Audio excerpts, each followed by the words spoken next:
certain form put out by HUD. It's called the HUD-1. HUD-1. Uniform Settlement Statement. We're going to look at one in a minute. Now, conceptually,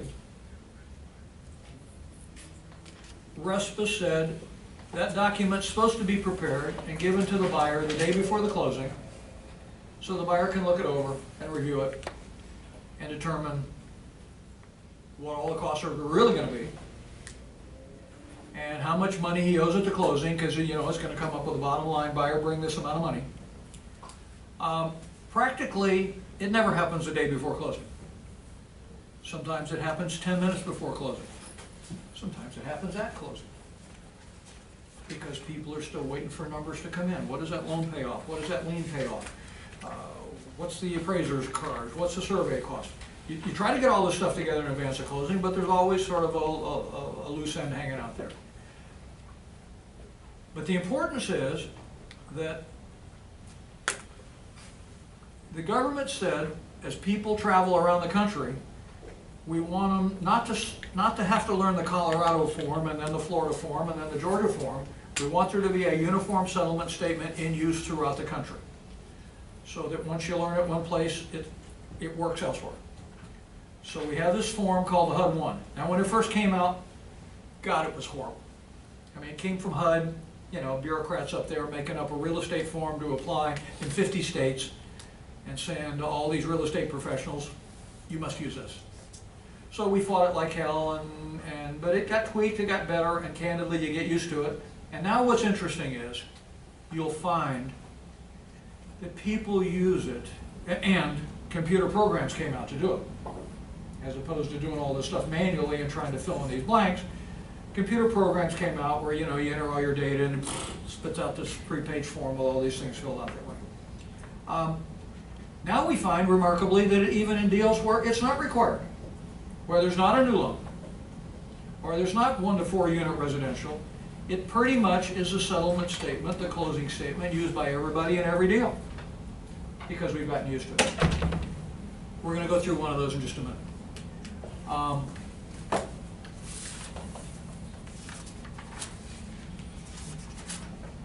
want to mention 1 or 2 more things about HUD, about RESPA, and what happens in a deal, and then we're going to go through a closing statement. The other big thing that RESPA did was to prohibit what Congress called abusive practices. The whole reason that this law was passed and HUD was told to administer the law was the perception that closing costs were too high in real estate deals, and the reason they were too high was because kickbacks were being paid everywhere, and there was some truth to that. Referral fees. Referral fees paid to surveyors, paid heavily to real estate brokers. Bring me your deal, we'll pay you a fee. But all those fees and all those costs of all these kickbacks and free trips to Europe and, bring me enough deals and I'll send you to Costa Rica, all that stuff, somebody's got to pay for. And it all gets plugged into this closing costs of deals. And Congress perceived that that made closing costs too high, and that if we prohibited all these kickbacks and referral fees, the costs would go down. And they were right. And they started heavily prosecuting people for kickbacks, and people quit doing them, and by God, closing costs came down because it was in the cost. So that's the big thing. The things that RESPA did were to try to educate the consumer with understanding in advance what your closing costs are going to be, and a uniform closing statement, and then prohibiting all these kickbacks that were adding to the cost of the closing. Now, we've been through kind of what happens at the closing. I just want to tell you a couple things that happen after a closing, and then I'd like us to go through a closing statement together. After the close, yes sir, yes sir. About the kickbacks? Yeah. Yeah. Is that... You offering or? No. Is that, I guess, is it still allowed, even though it wouldn't be put onto the closing statement? So in other words, Oh, no, it's I guess illegal. if I'm It would not be put on a closing statement. no, but I'm just Because it's saying, illegal. okay, so even if it's not paid by the buyer or the seller at the closing, or the buyer at the closing, Oh, it never You was can't paid, have- no, it never was paid by the buyer or seller.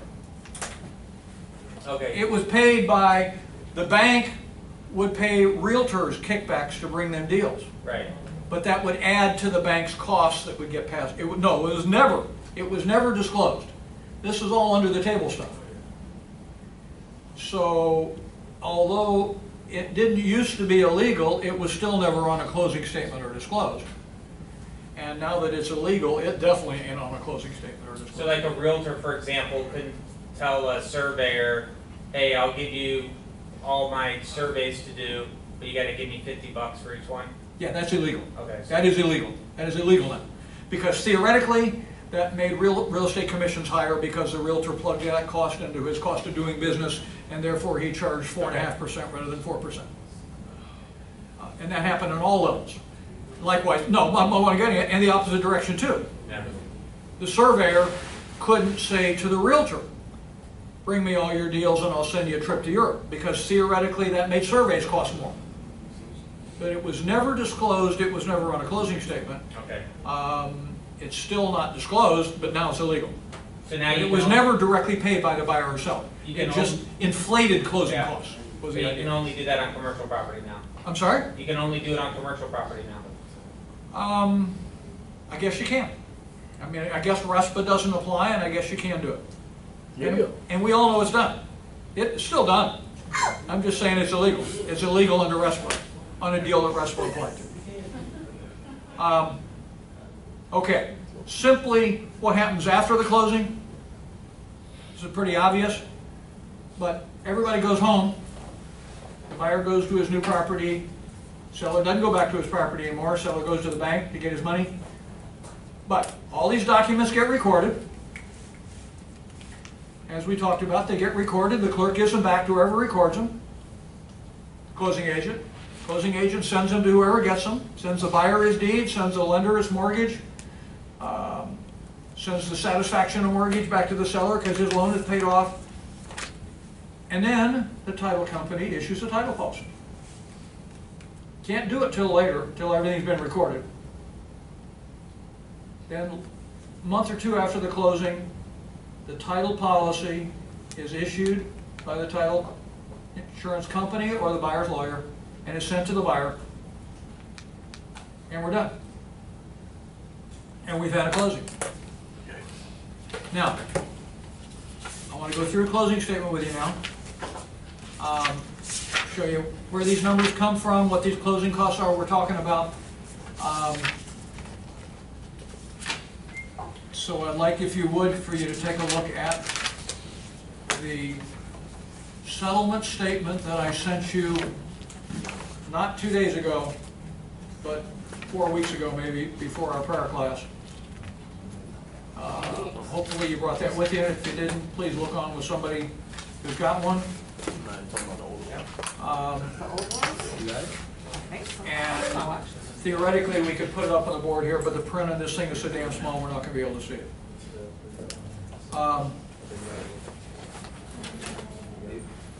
What do you say we're looking for? Are y'all having trouble finding this? 1 second. I'll look if I have it. Okay.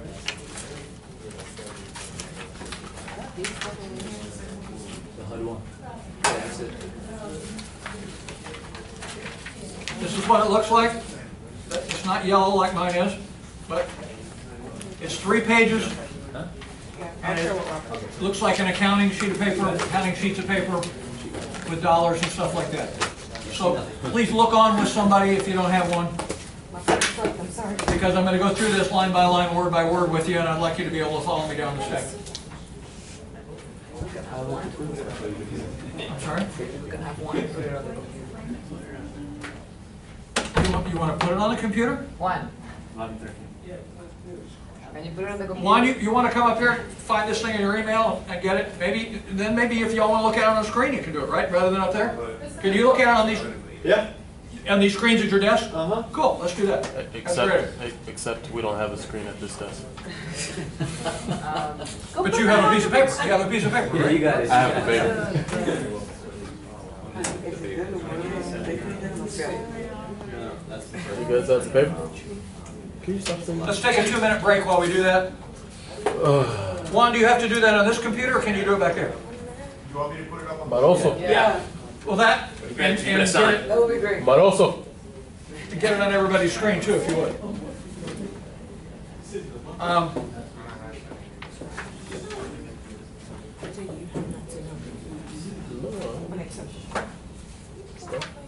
I didn't do anything. You hit me, everybody saw that. Damn right. It's violence. They tell me hit you like a girl. Violence. I hit you like a man, ain't nobody gonna see you, just wait. But no one's looking. Violence is unacceptable in the classroom. Black on black crime. I like it. Crap out of here. Go like, I just get the white part.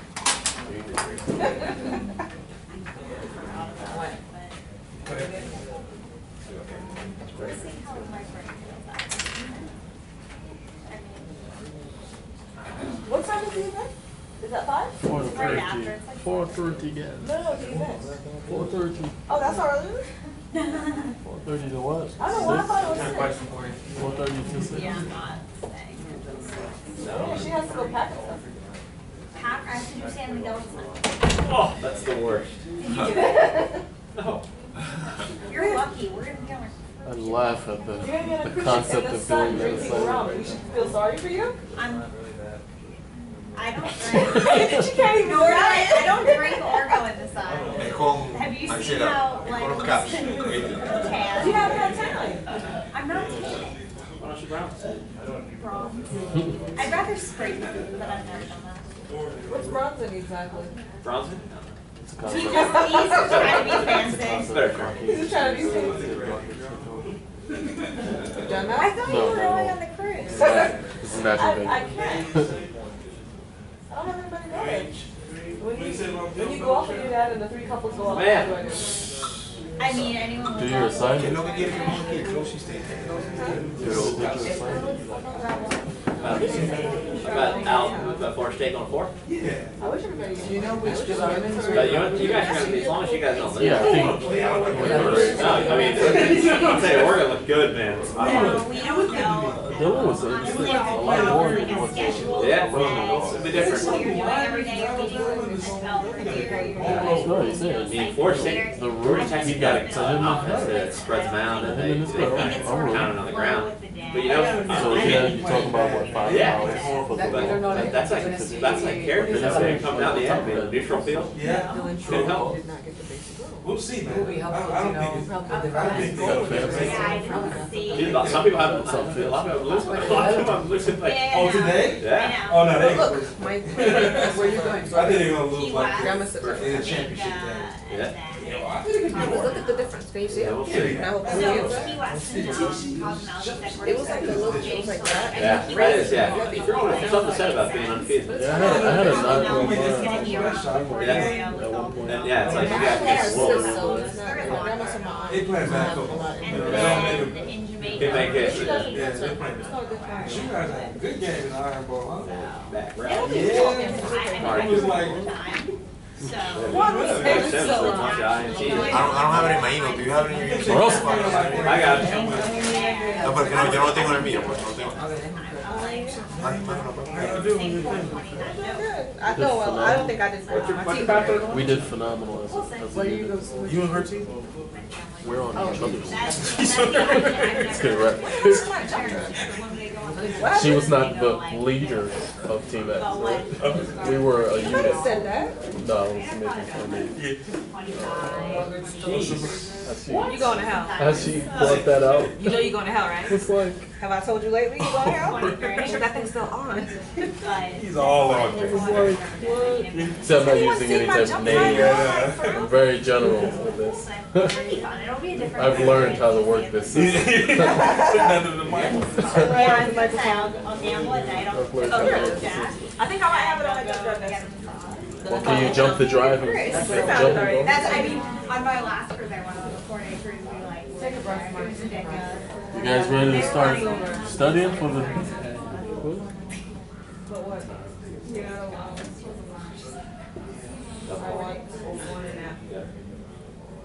But really, I wish you would have got a chance to see the adjustments I did to the paper beforehand.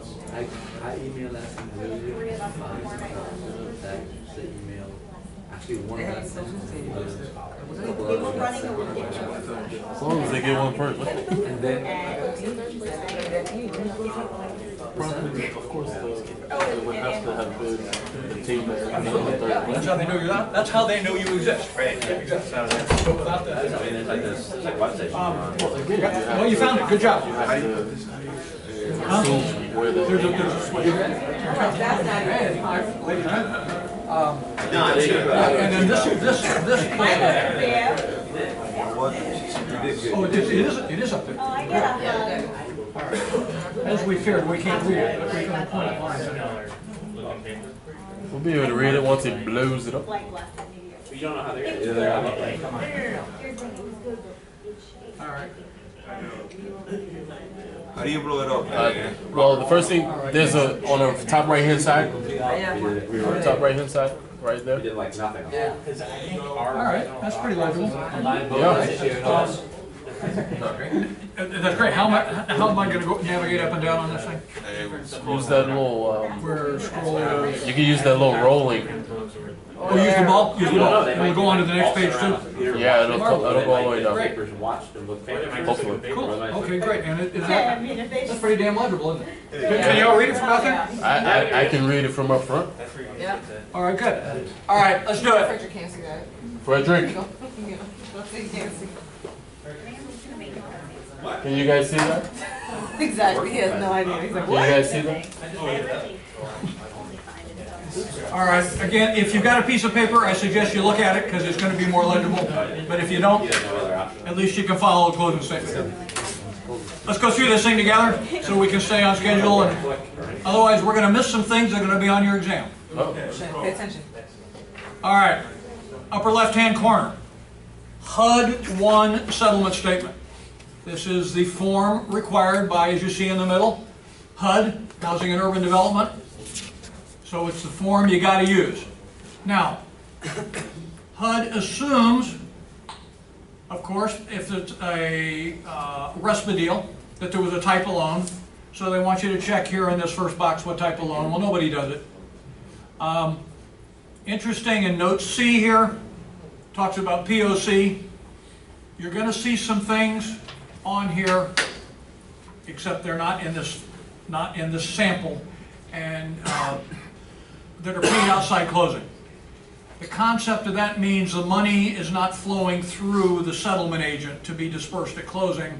It may have been paid previously and is being paid outside closing. The purpose is HUD wants all the costs disclosed in a deal. So, you go through the closing statement. It's through the HUD 1. You got the names of the parties, pretty clear. Name of the borrower. Now realize that's also the buyer. They call them borrower here because they are a borrower, but in our diagram, that's the buyer. There's a seller, there's a lender, there's a property location, street address here, but as you know from your vast education on deeds, we're going to use a legal description for the property, but for now, this is enough. Realize this is an 11-unit apartment building in Coral Springs where HUD 1 wasn't required. But the parties used it anyway because the settlement agent, the closing agent, the Walton Law Firm in Miami, they got a computer program for this form, so now everybody uses it. That's the information on the closing agent. Is it still valid considering it's more units than is normally prescribed? Well, as I told you, RESPA covers 1 to 4 unit, and this is 11. So it would not, the point is, this is not a RESPA deal, but we used a HUD 1 settlement statement anyway. Oh. Okay? Actually, what this is an 11-unit building, 11-unit apartment building in Coral Springs that the buyer bought to convert to condo. buyer was going to do a bunch of fix-up work and then sell them as 11 separate condo units. This deal closed March of '06. You'll see the importance of that date because we do prorations based upon certain date. Now, as you'll see, as we start into the body of the closing statement here, on the left is a summary of the buyer, that's the buyer's side of the closing statement. On the right is the seller's summary. What you learned from this form is that you always go to page 2 first. You can't have a summary of the deal until you've figured out, till you've seen an outline of all of the costs. So now if you would, this wheel is not working for me, buddy. I want to go to page 2, but I'm not getting it to roll. Just scroll.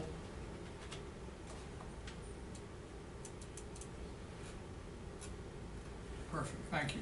Perfect, top of page 2. Okay.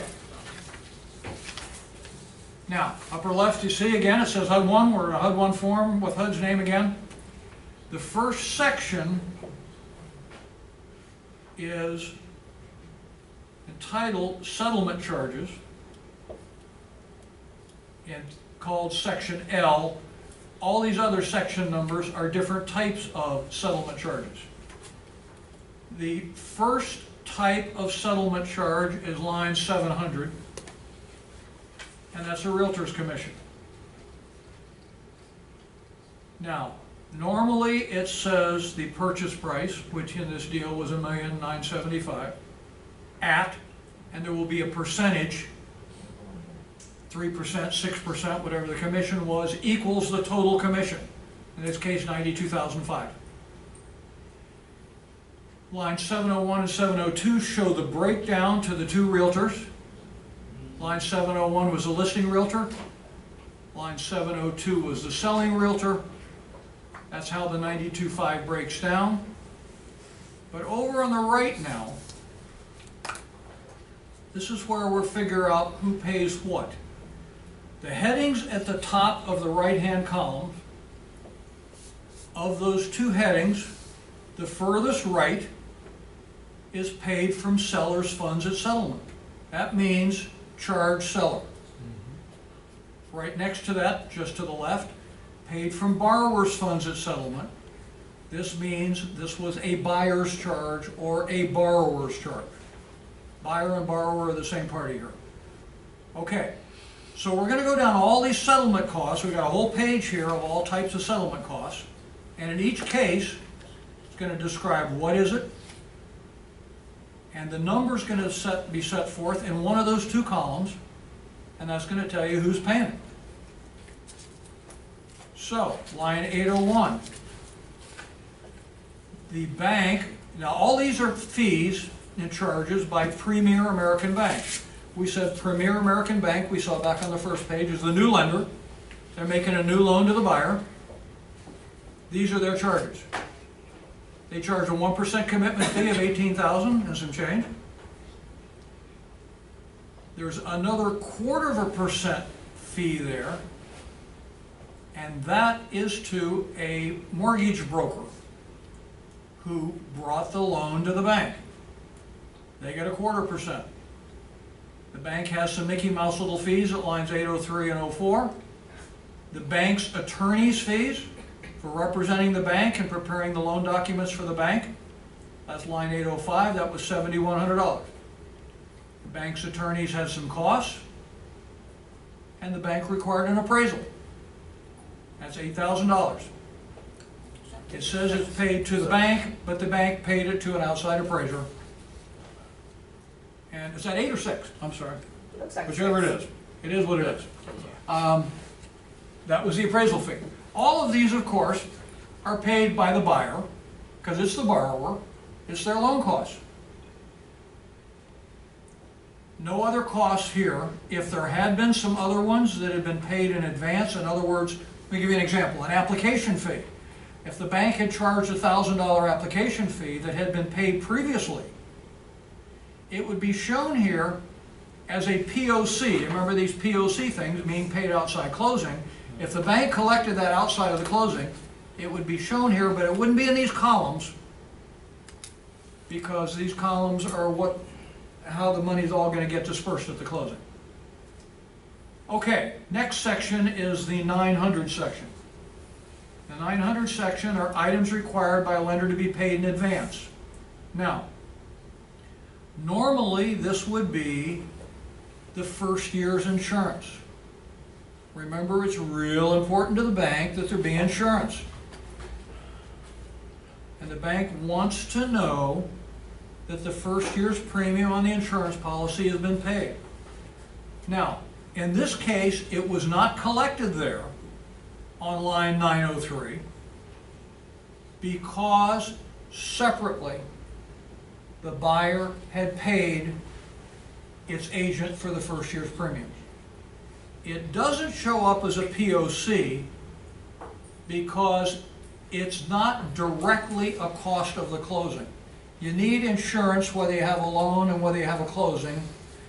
If it had been collected as a closing item, in other words, if the first year's premium hadn't been paid of, let's say, 12 grand, it would be collected here, which would mean the closing agent was going to pay the insurance agent.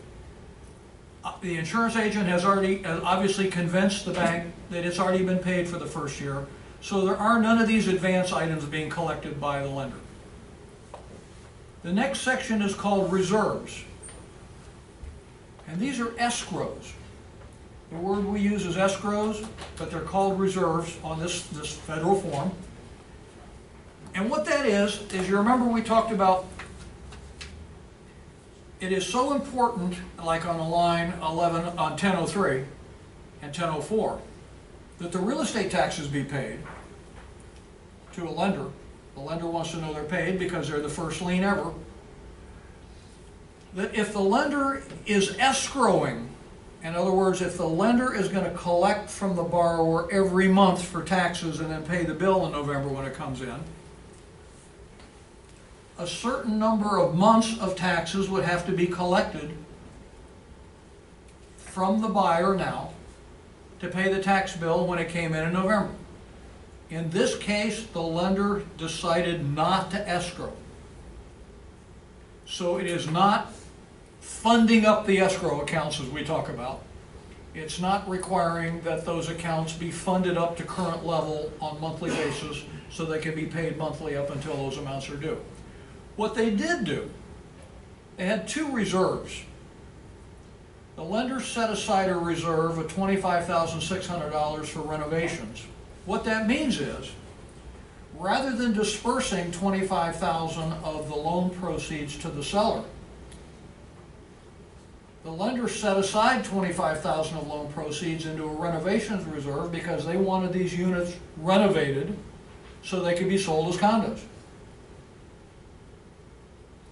In addition, the lender created an interest reserve of $145,000. What that means is, out of the loan proceeds, the lender is not funding $145,000, so that every month the lender can pay itself the monthly interest. And the reason for that is, since the buyer in this deal was doing a condo conversion, he had to get all the tenants out and wasn't collecting rent, so there wasn't going to be any rental income to be making the mortgage payments every month. So the lender set up an interest reserve to pay itself. Doesn't happen very often, but it happens. Okay, now, the next section is what are called title charges. These are charges in connection with reviewing the title and actually closing the deal. So remember we said the Walton Law Firm was the settlement agent. So it's got a fee of $495 for doing all this, collecting all the documents and recording them and funding all the money. For handling this closing, its fee. It charges that to the buyer. Remember we said the seller is obligated to provide some title information. That's line 1102. The abstract or title search, the Walton Law Firm is collecting that money from the seller because the seller was obligated to provide the title information for the Walton Law Firm to examine. On the next line, the Walton Law Firm examines it. So we've got on line 1102 the seller paying for the title information. On line 1103 the buyer paying for the examination of that title information. Okay, now there were some title problems in this deal, and several different lawyers got paid for clearing up some title problems or for doing some work for the buyer in connection with its project to go forward with this condo development. Ackerman Centerfit here, big law firm in Miami and all over the state now, they prepared some condo documents. They wanted to be paid, so they get paid by the buyer. Michael Torres, I forget what he did on line 1105, he did something else for the buyer and he gets paid $2,900. The Walton Law Firm formed an LLC for the buyer. You see the buyer's an LLC, that's a brand new LLC. The Walton Law Firm charged $325 as attorney's fees, it's the closing agent, for forming that LLC. In addition, it charged additional attorney's fees, its lawyers, for representing the buyer of $5,500. So these are all of the title charges and attorney's fees for costs in connection with the closing. In addition, the Walton Law Firm wrote title insurance policy. After examining the title, it determined the title was okay, and it's going to issue a title policy. The state mandated premium for the title policy is $7,537.50. Now, as you see on line 1109, that included a mortgagee policy for the lender of $1.8 million, because that was the amount of the loan, and it included an owner's policy to the buyer for $1,975,000, because that's the purchase price. And the cost of those two together was the $7,537. These endorsements are certain special endorsements to the title policy required by the lender, but they're title policy charges. Likewise, those premiums are set by the state. That's the next $778, paid by the buyer.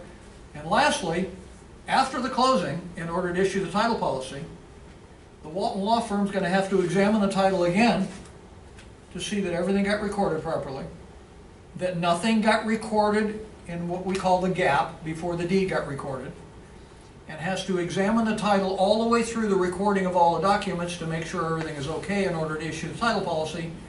That's another title search fee, and that one's paid by the buyer. So up on line 1102, the $295, the seller paid for the title search prior to the closing, the buyer pays for the title search after the closing, and that's it for all the charges in connection with examining the title and issuing the title policy. Now there's a bunch of recording fees, section 1200. I had a question on that. Yes, sir. Did the lender's coverage premium, that used to be a lot more? I'm sorry? Did that used to be a lot more? The lender's cover? Did it used to be a lot more? Yeah. Well, as I mentioned to you before, the second title policy, if you buy both, costs $25. Okay? You could put the premium up there for the lender's policy at $7,500 and the owner's policy at $25. The point is the combination of both is the $7,537. They broke it down this way, as if the buyer were paying for its title policy and the lender's policy was only $25.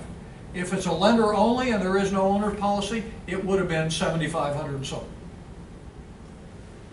If I'm making sense. It's the total, the premium for the title insurance is based on the bigger amount, whichever is the bigger amount. So the premium for the title insurance is based on $1,975,000, the purchase price.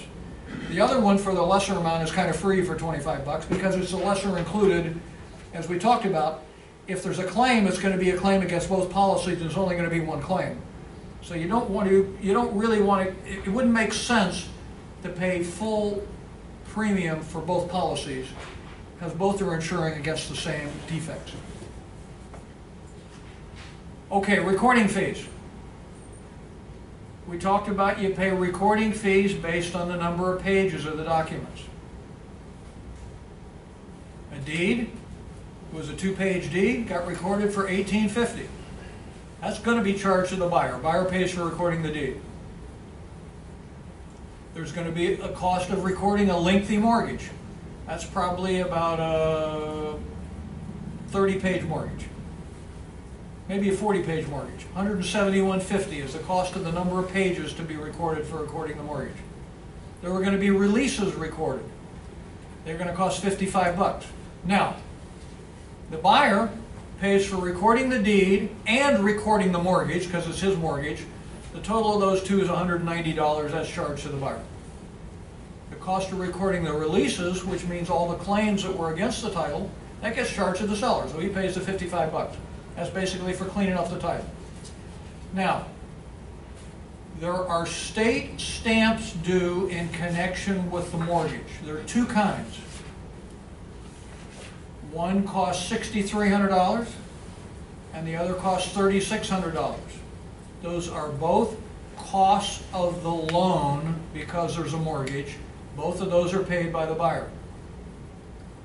There are also state stamps due on the deed. $13,000. That's paid by the seller. That's because the sales contract said the seller is going to pay the documentary stamps on this deed. These are all things that have been set forth in the sales contract that have all said who's going to be paying these things. It's all in those paragraphs. There's a paragraph in the sales contract on recording fees, and it said who was going to pay what. Here they are. Here they are allocated in accordance with the sales contract. Now, there were some other costs in the deal. There was a survey. Buyer pays it. Good. Lender made him get it, even if he was too stupid to get one, but he got one, and he's paying for it. Buyer. The Walton Law Firm has to hire some couriers to run some documents around. So, probably to send documents out places to be signed. So they charge $95 worth of courier fees to the buyer and $25 to the seller. Fine, whatever. The closing agent got lien searches done. These are the searches where the closing agent tries to find out if there are any outstanding permits, if there are any amounts due to various municipalities for utilities, any recorded code compliance liens. All these things get searched and they don't show up in the public records. So they hired one-step lien search to go out and do this lien search, and they consider that to be a part of the seller's cost of furnishing title examination, so they charge that to the seller. That was okay. There are a couple other Mickey Mouse fees here charged by the law firm, by the settlement agent. One of the documents on line 1307 to be recorded in the deal gets recorded with the Secretary of State in Tallahassee. That costs $34. There was a utility bill to be paid to the city of Coral Springs that the seller had not paid. The seller has to pay that, so the closing agent collects the $376.50 from the seller to pay that utility lien to the city of Coral Springs. And the last line, 1309, says that there were additional settlement charges on page 3. Yeah, there is one. It's some landscaping service. It's not worth looking at. But apparently some landscaping service did some work for $600 on page 3. It gets moved back here. It's not relevant. But here's the important thing that's going on. At the bottom now, line 1400, you see the total settlement fees to the buyer of $240,000 total. Now the reason those are so huge is, remember, the lender set up $100 and some thousand interest reserve and a renovations reserve, and all these things are in those columns. So that all the things that the buyer's having to pay for settlement or $240,000. The seller having to pay $107,000. Most of that was a realtor's. Christ, I've blown this, I'm sorry. All righty, fancy, it's back. $107,000 of settlement cost to the seller. The biggies to the seller always are real estate commission, the realtors, they got $92,000 as I recall. And these documentary stamps on line 1203 on the deed, they're about 0.75%. And together with a few other Mickey Mouse charges, the seller's total costs are $107,202. Now we finish the itemization on page 2 of everybody's settlement charges, and we can now go back to page 1 if I can get us there. Alrighty. Now we go to the top of page 1. And now it makes sense to go down one side of the page or the other. And remember that what's going on in the closing is the closing attorney or the settlement agent has just been sitting there explaining all these things to the buyer and the seller. See, you pay this, see, you pay this, da-da-da-da. Now, on the first page, the closing agent is going to say to the seller, okay, seller, here's your closing statement. Here's what all this means to you on the right-hand side. Seller, you're entitled to the contract sale price of $1,975,000. That's the first thing due you. In addition,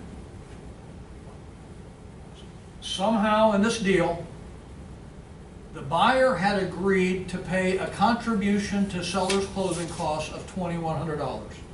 Why? How? I don't have a clue. But somehow the buyer had agreed to pay $2,100 as a contribution towards the seller's closing costs. So, seller's entitled to get that now. In addition, this is really funky. There was a vacant unit and the buyer had used it for a month prior to the closing, but hadn't paid rent for it. So the seller owned the property and said, yeah, buyer, you can use that unit as your sale office, but I want to be paid rent for it. So the vacant unit rented out for $1,137.50 for a month prior to the closing, and now is time for the buyer to pay the seller for that. It's not significant, but that's why it's there. So the point was, those are all the things that the seller is entitled to collect. His sales price, his contribution to closing costs, and some rent that the buyer owed him. So skipping section 406 through 412, because there aren't any, what those would have been if the seller had paid any costs in advance. Like if the seller had already paid the real estate taxes, then we need to get him some back here. But there's nothing paid in advance by the seller. So we get down to line 420, and we say, total seller, from this closing, you are entitled to $1,978,237.50. That's how much you should get out of this closing. Now, line 500. Let's do reductions in the amount due seller. Now, this is a weirdo, but remember the buyer on line 201 had paid a $70,000 deposit. Normally, that deposit would have been held in escrow, but this seller negotiated for the buyer to give that deposit directly to the seller. Seller already had that $70,000. So he can't get it again. So a reduction in the amount due seller is that $70,000 deposit that he already has. Normally you don't have that on the seller side because it's in escrow somewhere and he's going to get it later as a part of the closing. In this deal he already had it. So we're going to deduct from the seller $70,000 because he already has it. We're going to deduct the total settlement charges to the seller from the bottom of the prior page. Remember, seller was going to charge $107,202 for his settlement charges. We're going to pay off the seller's first mortgage, Seller had a loan, balance necessary to pay that off is $278,000. We got to pay it off. And now, this is so bizarre. Line 508, somehow the seller had agreed in this deal that he would give the buyer a contribution towards his closing costs of $362,000, which is just weird, strange, that never happens. So forget it, but it's on here. But what is important is line 509. Seller's credit for lease security deposits. Here's what's going on. 10 of the 11 units are occupied. There are tenants in them. The tenants have leases with the seller, and the leases have required security deposits. So these tenants have paid $9,185 in security deposits to the seller. When they move out, they're going to want them back. Well, they're going to want them back from the buyer. So this is where we transfer the liability to refund those security deposits from the seller to the buyer. Buyer's going to have to give those security deposits back to the tenants. Seller's already received them. So we, as a reduction to the seller, we now charge the seller for the security deposits. Okay. Now, in addition, there are some matters that have to be prorated between the parties. We talked about if items have been prepaid up above, we prorate them, but they hadn't been prepaid. We're now talking about items that have been unpaid that we have to collect from the seller. The first one is real estate taxes. Now, remember, we said that real estate taxes run on the calendar year.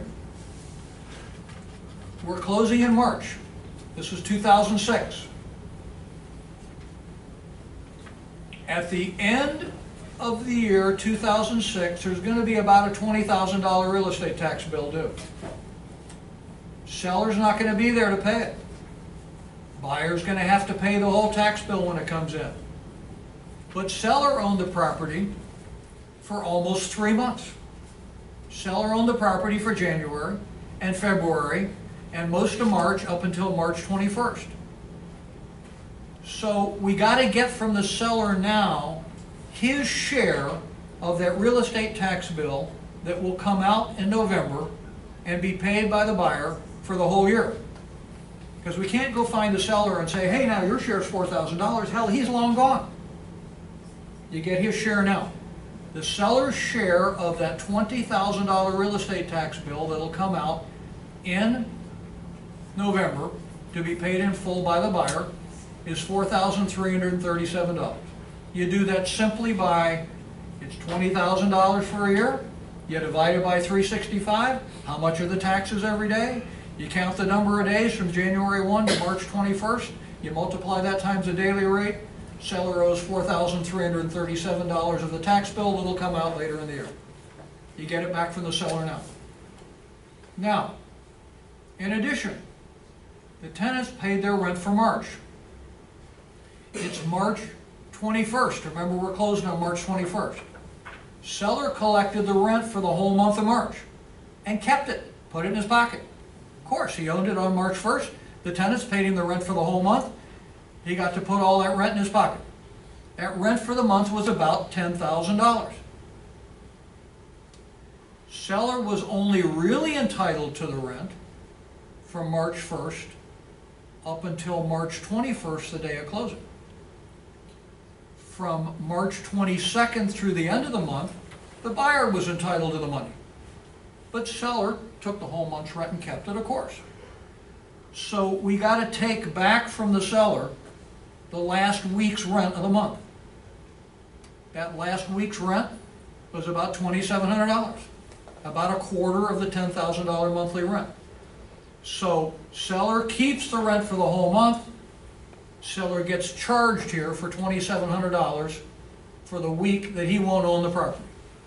Now, we add up all of the stuff from line 500 down through line 520, and we see that the total reductions in the amount due seller are $834,390. That included his settlement charges, paying off his loan, this funky contribution thing, and all the charges that he owes or agreed to pay. The seller's total charges are $834,000. So on line 601, we say, okay, look back up at line 420. What was the gross amount due the seller? Gross amount he was supposed to get was $1,978,000. Line 602, what are his total charges? $834,000. We subtract them. The line 603, the cash due to the seller from the closing is $1,143,846.95. That's what he's supposed to walk out of here with, having paid everything, taking him out of his obligation for taxes, giving back the security deposits, prorating the rents, paying off his lender, paying all his settlement charges and his broker, all that crud's paid. Seller's supposed to walk out clean with $1,143,000. Seller's going to sign this and say, yeah, I agree to all those costs, and I agree that I get $1,143,000. Now we go over the other side and see, well, okay, what did the buyer have to pay? If I can get us up there. Not wanting to go.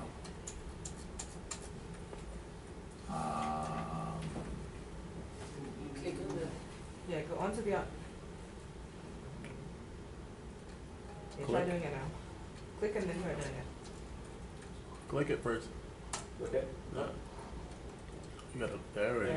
There we go. There we go. Okay.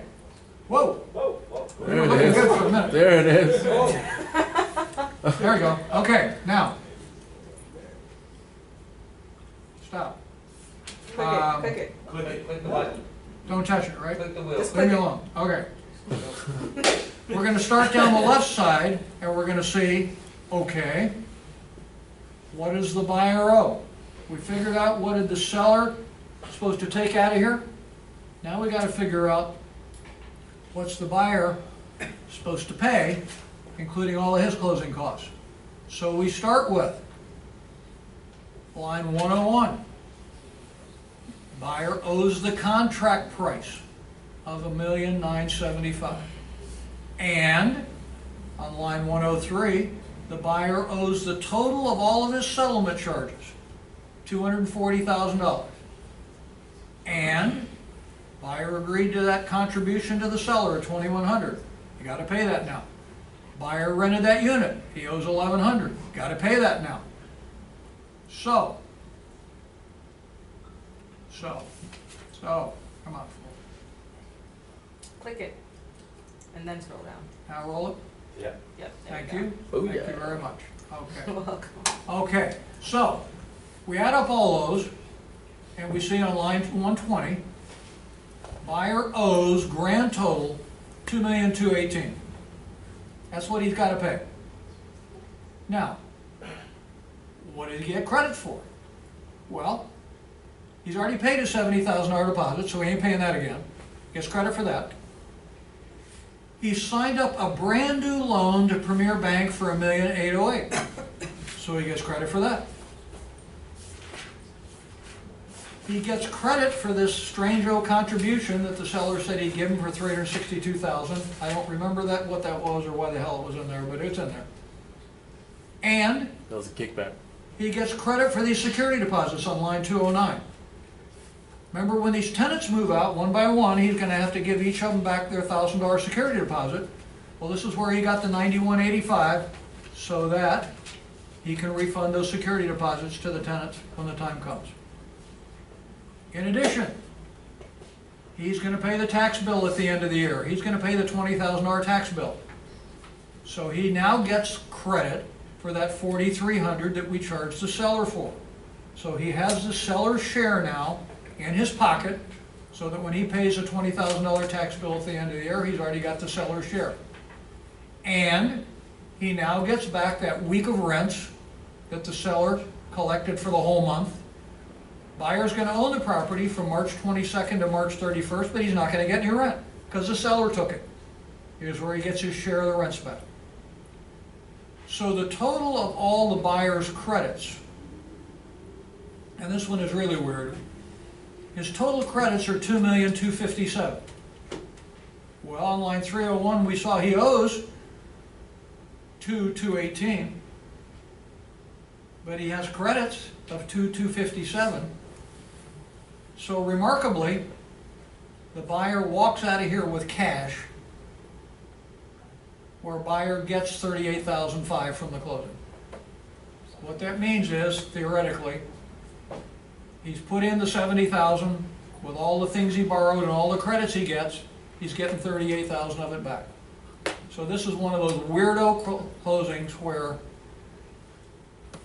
the buyer walked out with money. Usually that line is cash due from buyer. Usually that line is, here's how much money the buyer has to bring to the closing, to wire to the closing agent to pay everything. As you may have judged from this, in 2006, this was in the high rolling days before the recession.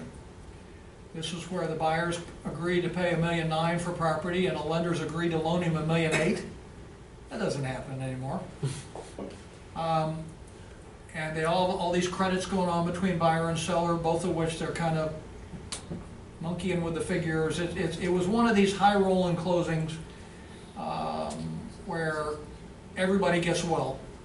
And everybody gets well, and what usually happens is then the bank never gets a payment, the bank ends up foreclosing, so the bank eats the whole thing, and that's what happened in this deal. Later. The property never even got converted to condo. The buyer just went down the tubes, it all fell apart, buyer ended up foreclosing, took it back, buyer owns the property, lender owns the property. But, for the purpose of the closing, this is how it all happened. And parties initial here, saying we approve all the figures on page 1. On page 2, buyer and seller sign it. Down at the bottom, the Walton Law Firm as the settlement agent signs it. He says, the settlement agent says, I've prepared this closing statement, it's accurate, and I will cause all the funds to be dispersed in accordance with the statement. When you go to a closing, you want a copy of the closing statement signed by everybody. Whether you're the buyer or the seller, you want one not only signed by the other guy, but you want one signed by the settlement agent, saying he'll make all these payments. If you're the seller, saying he'll pay off your loan. If you're the buyer, saying he'll pay all these things that you were charged for. So you want to walk out of a closing with a closing statement signed by buyer, seller, and settlement agent. And that's it.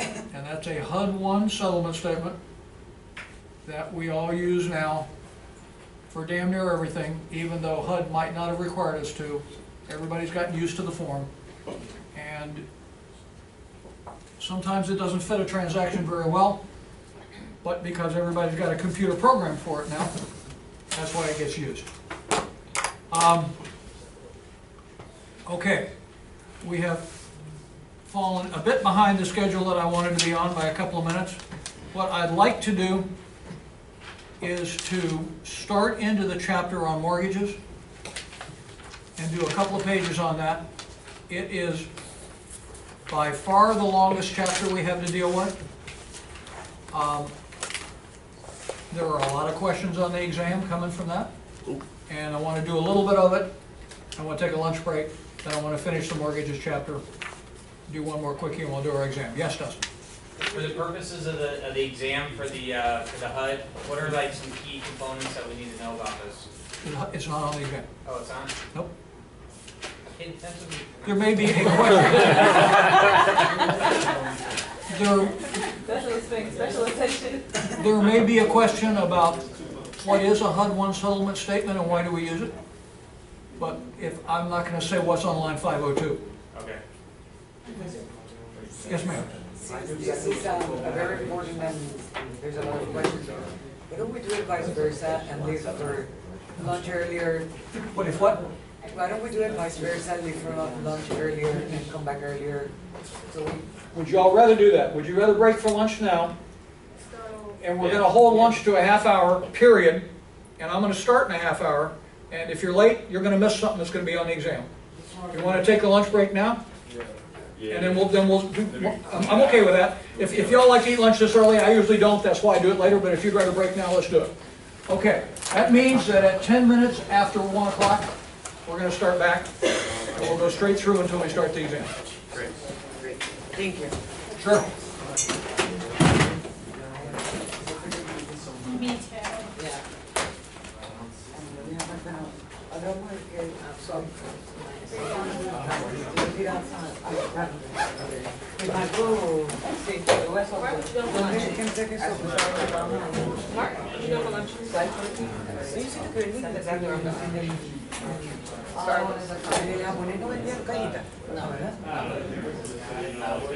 What's the fastest? And so we solamente say no what the fastest way is around here? I'm sorry? Fastest. Sorry, that light in my eye, that screen was blowing my, I couldn't see. Okay, Say again, what did you ask me?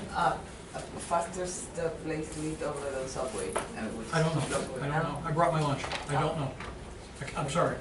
No, I bet some of the other students know, but I don't. no, they go to, Okay.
¿Tú tienes por casualidad el primer quiz que él hizo que no era...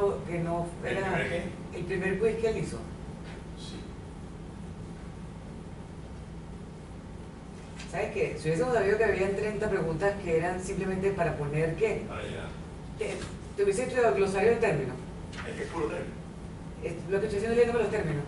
Puro término. Y no me los leí, o sea, lo he podido leer, por lo menos estudiar. Mari. Aló.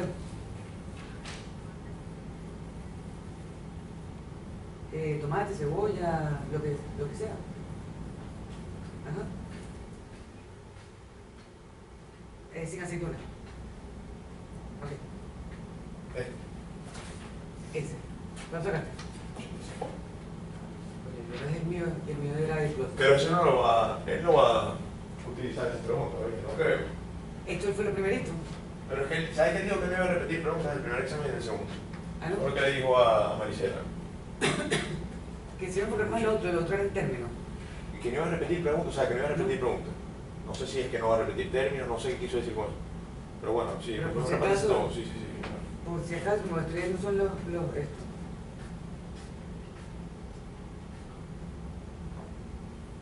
No fue muy bien la presentación, ¿no? ¿Qué? No fue muy bien la presentación. ¿Por qué? ¿Qué te dijeron? O sea, votaron ahí al final quiénes eran los primeros tres y quedamos de último. ¿Quedamos de último? O sea, entre los estudiantes, pues, igualito que decía el developer. Ajá. Yo espero que ellos lean el libro. El libro sí me parece que nos quedó Sí. bien. Tenemos que haber practicado, pero bueno. Pero eran 3 equipos, ¿cómo vamos a quedar cuarto? El tercero. Ah, ok. O sea, votaron, todo el mundo votó de quién fue el mejor, la persona que mejor presentó y el mejor grupo. Ujú. Y votaron por ranking, pues, y quedamos el tercero. Y de las personas que mejor presentaron, quedó 2 tiendas perdidas. 12 quedó primero. Y Alex, creo que fueron los únicos, ellos fueron los únicos que quedaron ahí en la lista.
You know what's funny? Drop my, drop this into your hand. I thought you were going to say you bought it. I'm like, what the hell? What's his face turn this thing off?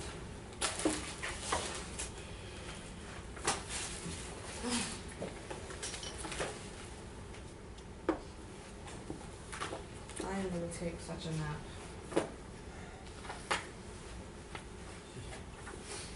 You gonna read it or you gonna study? I'm gonna, I think I should study and not read. And we're starting the reading at 15, right? I'm studying at 15.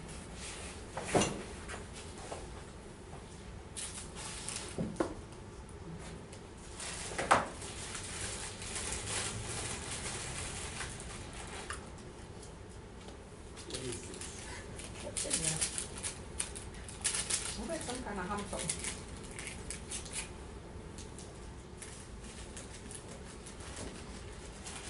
Oh, these brown sugar crystals are.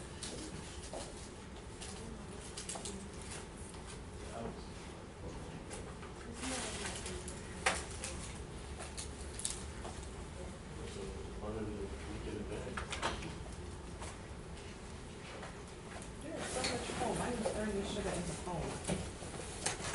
something wrong then.